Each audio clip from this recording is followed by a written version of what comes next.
Wally and Eric from 10,000 Takes, the radio show. We air Monday through Friday, KYCR, AM 1440, Biz Radio in the Twin Towns.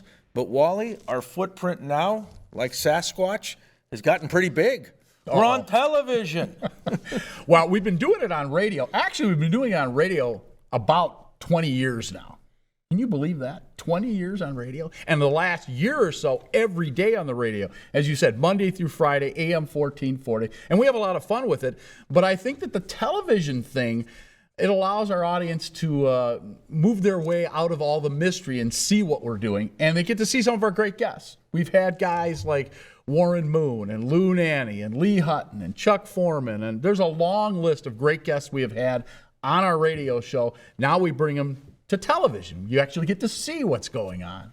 Yeah, and the Twin Cities is a sports-saturated market. We've got the NFL, NHL, NBA, MLB, MLS, Big Ten, D2, D3, prep sports. We will slice up that pie for you and dish it out every day. Yeah, well, and the problem, of course, is that we don't have many championships to talk about. As a matter of fact, it's been a little over 30 years since we've had a big-time championship, MLB, NFL, NHL, or NBA. Hopefully, that will change soon. We are craving a title parade.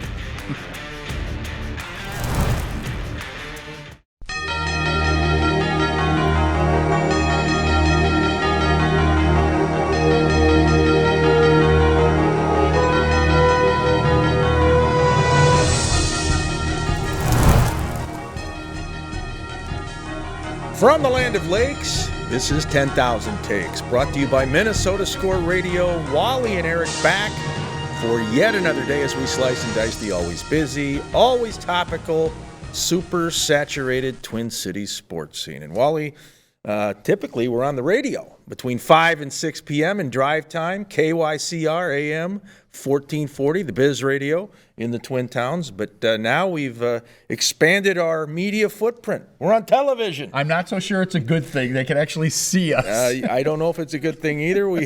You actually had to put a sport coat on. I did. I had to get a dress shirt on. That's a dress shirt? Yes. In my world, it is. Oh, looks like you slept in that thing. In Wisconsin, this is considered GQ. Yeah, that and a bowling shirt. Exactly.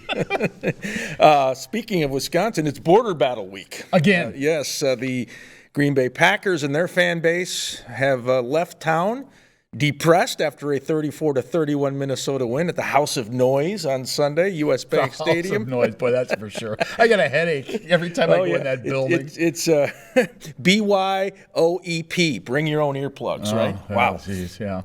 And then, of course, the Wisconsin Badgers will be here on Saturday, Huntington Bank Stadium. That's a high-stakes Big Ten football game. We'll get into that later on in the show. We'll talk to Lee Hutton, who once upon a time played for the Minnesota Gophers. But the ball game on Sunday, really, to me, the pinnacle win so far for the Minnesota Vikings. I mean, they get it done, walk-off win, 34-31, a game they really had to win. Yeah, they do. And two things. One, if they have any hopes of possibly catching the Packers in the NFC North, they had to win that football game. Now, realistically, they're still 2.5 games behind Green Bay for that. I think that you're setting yourself up for a wild card spot. But if you lose to the Packers in this game, you drop to 4-6. Are you realistically a playoff team? I mean, yeah, you could still get in. As you know, there's 6, 7 teams battling for 5 spots maybe right now. I think that what this says is that, yeah, we have the ability to not only make it to the playoffs, but maybe we can win some games in the playoffs. It's not just about making it. Can you do anything? But what's the point if you make it and you just get knocked out in the first round, a la the Loons, Minu getting beaten in the playoffs immediately in the MLS? So I think it's important for them not only, like I said, to stay alive in the division, but to say, hey, we're for real. This is more about what we're doing now as opposed to what we did earlier in the season. Yeah, and in the 60-year history of the Minnesota Vikings, I realize this current group, Mike Zimmer, Kirk Cousins, Justin Jefferson, Anthony Barr, the whole team, they have nothing to do with what's happened in the previous 60. I mean, they've had their fingerprints on a few of the years. Sure. But if you look at the overall backdrop of this franchise, what is missing is the Lombardi Trophy, the confetti shower after winning a Super Bowl. And that is what it's all about. And you're exactly right. Yeah, you can get to the playoffs. The Vikings are good at that. They've been a postseason team quite often in their history, but they've never been able to seal the deal and have that parade from Minneapolis to St. Paul and this huge celebration that we know would follow if they ever do win the Super Bowl. So if there's ever a year, though, when I think a team that's a 5, 6, or 7 seed, which is probably more likely where the Vikings will land if they get in. Yep.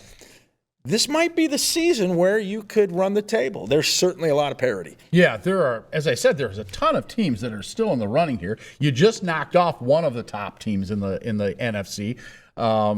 Certainly their opponent coming up this Sunday is going to be a team that they're going to have to reckon with, either in positioning for the postseason or maybe even making it into the postseason, the San Francisco 49ers. They, too, are playing much better football of late. If you counted them out a little bit earlier, you might want to count them back in because the 49ers look pretty good right now. And a lot of similarities. Their head coach, Kyle Shanahan, he's been getting a lot of heat recently out there in NorCal about, hey, is it time to move on from Shanahan? And just to show you how quickly things change in the NFL, less than 2 years ago, he had that 49er team in the Super Bowl against Kansas City down there in Miami. They were 8.5 minutes away from taking the confetti shower, and then the Chiefs were able to rally and win it. So that's how fast things can turn. And Mike Zimmer, as we all know, a lot of people have been, saying the Mike Zimmer regime has run its course and it's time for a new face and a new voice. Well, I've always said let the season play out, and then you can make your decisions when you figure out how it went. But this is a huge game. Both teams 5-5.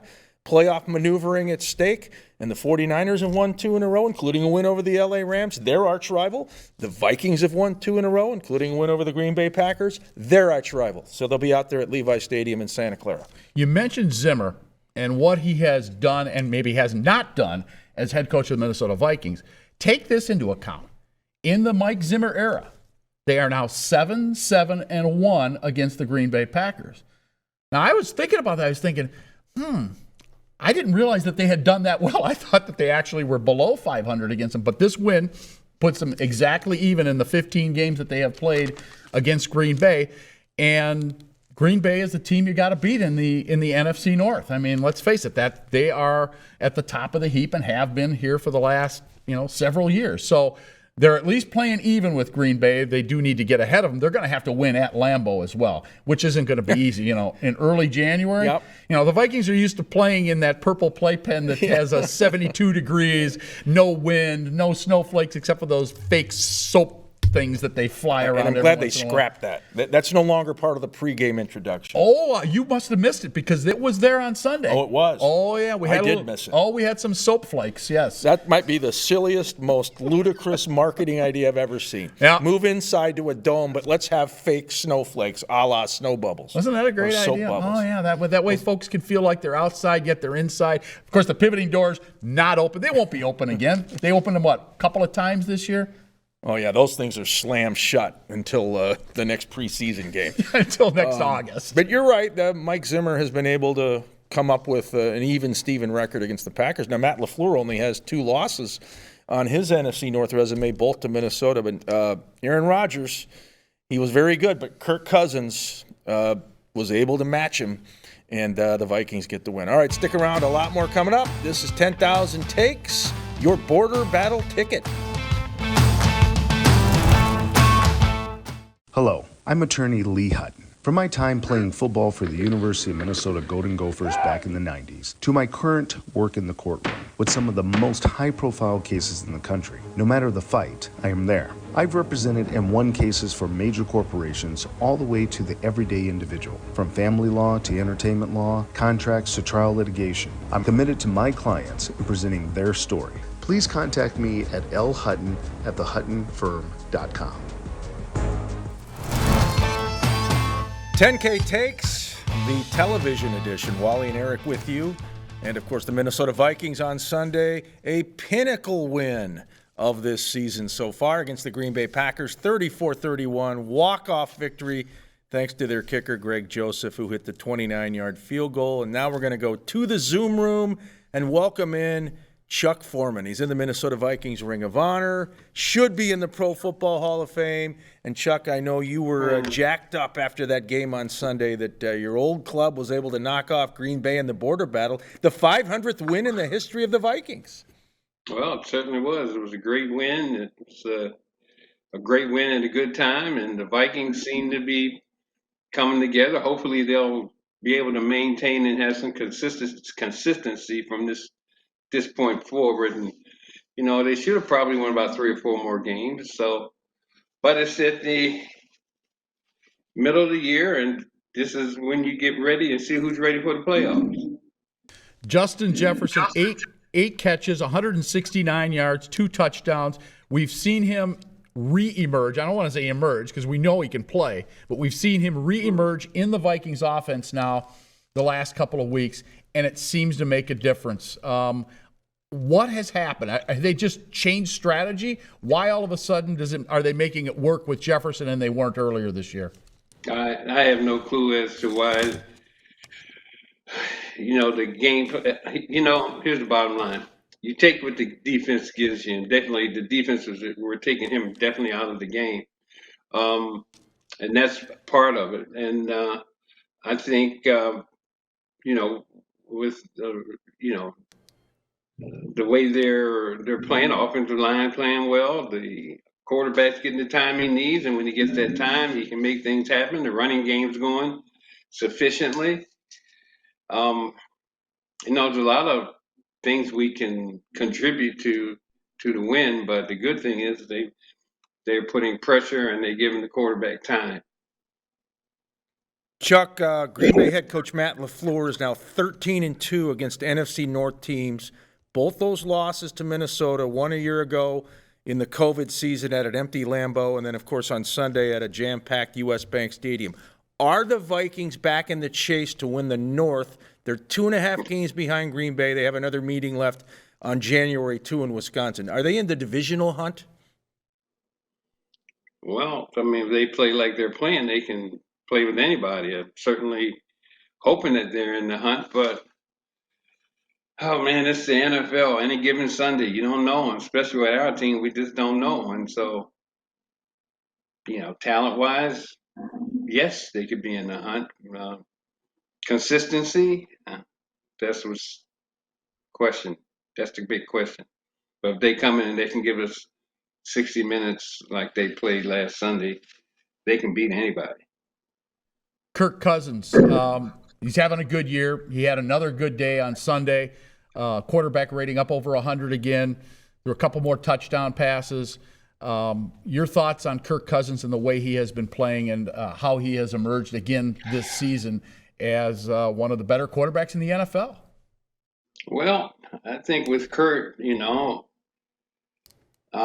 don't think there's any question, as I've said 10, 20 times already, that when everything's in place for him now, he's the kind of guy, he's not like a Kyler Murray or even a Patrick Mahomes where he can move around, get out of the way like those guys too do. But if given the time, like our offensive line has been giving him, he can dial it in and put it where it needs to be with the best of them. So if he continues to get that protection, and it seems to me that the offensive line is getting better, hey, that new center they got in there, he's the real deal. And so, it all starts right there. And if they can continue to improve and give Kurt the time, and of course we got the weapons, boy, they could do some damage. Yeah, that new center is Mason Cole. He has done a good job. Yeah. All right, Sunday, Santa Clara, California. This is a key game in the NFC wildcard picture. San Francisco's 5-5, Minnesota's 5-5. Both teams feel like they're getting better and finding their stride. How do you see that game going out there on the West Coast? Well, anytime you travel, especially when you're traveling that far, there's some adjustments to be made. Hopefully the Vikings will leave maybe a day or so earlier and get out there and do what they got to do to get acclimated to the time change and, stay focused on the things that they've got to do. But, San Francisco looked pretty good themselves. And we know they got a good football team. They were in the Super Bowl a few years ago. So, the Vikings definitely need to bring they're like, for lack of a better word, they're A game, and that should happen all the time. But like I said before, they certainly are better than a 5-5 football team. All right, last question for you. Clint Kubiak's offense all of a sudden has become more vertical. Talked about Justin Jefferson already, but they are looking to stretch the field more. And this is something that we didn't see earlier. Do you think it's a combination of taking what the defense gives you, but also maybe Clint Kubiak is feeling a little bit more at ease as the offensive coordinator, Chuck? Because it seemed like they were awfully conservative through the first portions of this season, and that has gone by the wayside, at least against Green Bay it did on this past Sunday. Well, I think when you have the type of talent that the Vikings have in all those key positions, quarterback position, running back position, wide receiver positions, and you got a guy like Thielen in there that can, get open when he wants to make the big catches. You got Jefferson who can stretch the field, and you got Cook, and that gives you headaches every time he touches the ball. It kind of opens up things, or you just can't they have to really put they have to put somebody on all three of those guys. And once you double up one, somebody's going to come open. And Jefferson, he runs great patterns. He reminds me a lot of that way of Ahmad Rashad, where Ahmad ran a great pattern, and so does he. So he's got that unique ability to get open, and most of all, he can catch the ball. Chuck, thanks for the insight. No problem. Thank you, guys. All right, thanks, Chuck. All right, he's number 44, Chuck Foreman, in that Minnesota Vikings Ring of Honor, and he's got to someday get in the Hall of Fame. Gosh, let's hope so. This is 10,000 Takes, your purple ticket. Hello, I'm attorney Lee Hutton. From my time playing football for the University of Minnesota Golden Gophers back in the 90s, to my current work in the courtroom with some of the most high-profile cases in the country. No matter the fight, I am there. I've represented and won cases for major corporations all the way to the everyday individual. From family law to entertainment law, contracts to trial litigation. I'm committed to my clients in presenting their story. Please contact me at lhutton@thehuttonfirm.com. And we are back, 10,000 Takes, the television show. We're normally on the radio, Wally and Eric with you, KYCR, AM 1440, the Biz Radio in the Twin Cities between 5 and 6 p.m., Monday through Friday. But now we're on the tube, Wally, and joining us in the Zoom room, good friend of ours, former Minnesota Gopher wideout. He's gone from the gridiron to the courtroom. He's a Twin Cities lawyer, Lee Hutton. And Lee, thanks so much for your time. And I just got a copy of PJ Fleck's Christmas gift list. Top gift he needs is a Nebraska win over Iowa on Friday, Purdue then defeating Indiana on Saturday, and of course Minnesota winning over Wisconsin also on Saturday, a trophy victory that would elevate your Gophers, Lee, into the Big Ten title game. Can that happen? Well, I can tell you, I'm going to add one more to that list. If all that, the stars are right and it comes in, is a Rose Bowl berth. And can it happen? I am going to say yes, because I was one of those detractors with the Indiana game, and we didn't, we pulled it out. And so I'm Gopher all the way through the end of the season. All right, what would you say was the key to that win over Indiana? They got off to a little bit of a slow start, picked it up, ended up running out to a 35-14 victory, but it didn't look good early. What do you think changed, and what was the difference for the Gophers against Indiana? Well, it was kind of like a Southern crab boil. Number one, you had the running game that was just solid and just sultry, and it tasted so good to see them dominate Indiana. And you had one wide receiver nicknamed the Crab because he just pinches everything and comes down with it. And the difference was Chris Audenbell, and he was just magnificent. Quiet, 44 yards on 4 catches, but those 2 touchdowns meant everything. All right, Lee, the Badgers, again, Paul Bunyan's axe goes to the winner, and it's been domination for Wisconsin. 16 of the last 17 games, Badgers have taken the axe to Madison. How does that change? Because you look at their program, even though they're 8-3 this year, 6-2 in the Big Ten, considered a down year over there in Wisconsin. Yeah. They're poised to go back to the Big Ten title game. They've been to 10 Rose Bowls. I mean, this is a program that has become almost the gold standard of the Big Ten West. How does Minnesota get this done? Well, I think Minnesota gets it done because Wisconsin has lost their identity a little bit. They're not running the ball as hard as they did in years past. They're a little kind of scrambled in consistency, and I think Minnesota now, off of a must-needed win, things are even. So I think it's anybody's ball game, but Minnesota it really literally has an axe to grind, and so they're going to come back with it. Last weekend, the Badgers gave up 28 points to Nebraska. It was not a game where you'd think that the Badgers might just run away with it. Nebraska is not necessarily a pass-heavy team. Can the Gophers use that as a blueprint to beat the Badgers at Huntington Bank Stadium on Saturday? Because I think the Gophers are going to have to be able to run the football because obviously that's what they do. That's what their forte is. Do you see that ability to run the football against Wisconsin? I really do. I think they're going to have just really magnificent. They're here at home. What better place to really dominate the Badgers is here at home. They're going to run it right up the middle. They're going to put their big guys on what Badgers big guys and just hit it hard. And then once Wisconsin brings down those linebackers, bring those safeties, play action, pass it to Stevens or to Ottenbell down deep. It's going to be interesting to see what the crowd dynamic looks like. This should be a Visine game, Lee. Get the red out. Don't allow these Badger fans to stage their, biannual coup d'etat in Minneapolis. But I have a feeling a lot of them are going to show up. So we'll see if the Gopher fans can, rise above their noise. But you mentioned they don't run the ball as good as they used to. Although against Nebraska, this freshman, Braylon Allen, 228 yards, 3 touchdowns. Is he the next in a long line of backs going back to Alan Amici, Ron Dane, Melvin Gordon, Monte Ball, and Jonathan Taylor, who had 5 touchdowns for Indianapolis this week? Not yet. The kid certainly has a future, but I think against Nebraska, we have to kind of compare apples to Gophers. And right now, I think the Gophers have a pretty good defensive line and linebackers. I don't think he's going to be able to run that well against my team.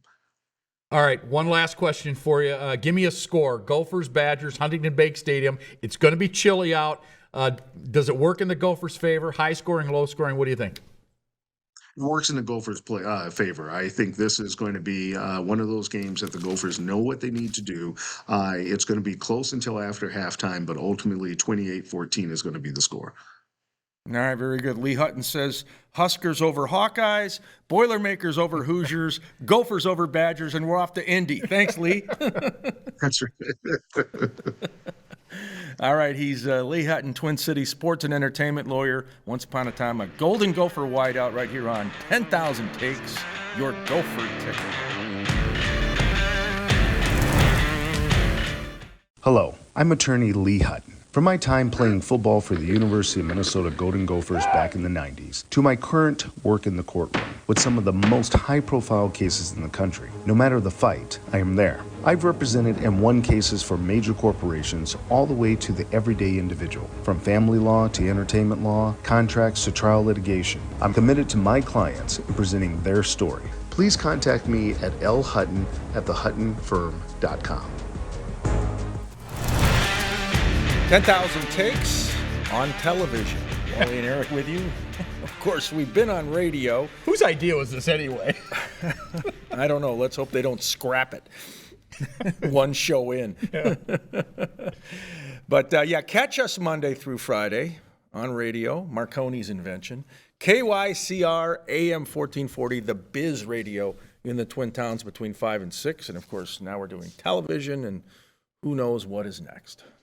I don't know what would be next. No, this is good. This way you get to see what we're doing on a regular basis. Not only can you hear us, but you can see us. If you're a loyal listener out there in 10K Takes Nation, you're very familiar with Takes of the Day, which we always do in the final segment. And we like to find out what Wally's demeanor is. Is he an angry American, a cranky Yankee, giddy guardian, grumpy guardian? we really don't know until he gives us his take of the day. And usually when we do take of the day, what do we get out? We get out the mood meter, right? Yes. Okay. So and the mood meter will register. The mood meter registers my demeanor. Well, I think today is going to be more like a happy, poke fun type of reading you're going to get on the mood meter. So Sunday at U.S. Bank Stadium, of course, packed house to see the Vikings and the Packers this past Sunday. And I thought actually one of my favorite moments of the day was on the in-house screen.